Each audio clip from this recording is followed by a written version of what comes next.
La normalisation des relations entre Paris et Kigali est en marche, près d'un quart de siècle après le génocide au Rwanda. Mais elle prendra sans doute du temps. C'est le message qu'a fait passer Emmanuel Macron à son homologue Paul Kagame, reçu hier à l'Elysée pour la première fois depuis 2011. Il n'est pas question, encore pour la France, de rouvrir une ambassade au Rwanda, mais Emmanuel Macron a tout de même fait un geste. S'il y a une candidature africaine au poste de secrétaire général de la francophonie, elle aurait beaucoup de sens.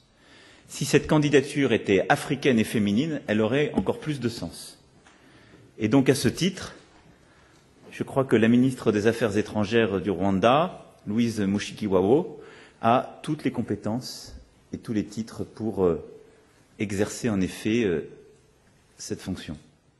Sans revenir sur les blessures du passé, le président rwandais a lui insisté sur le rôle qu'il voit jouer à la France en Afrique, un rôle complémentaire de soutien, notamment dans le domaine de la sécurité.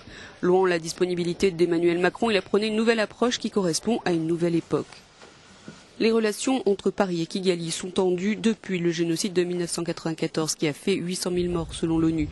Arrivé au pouvoir après le génocide, Paul Kagame avait accusé les autorités françaises d'avoir soutenu le pouvoir hutu et d'avoir ainsi été actrice des tueries.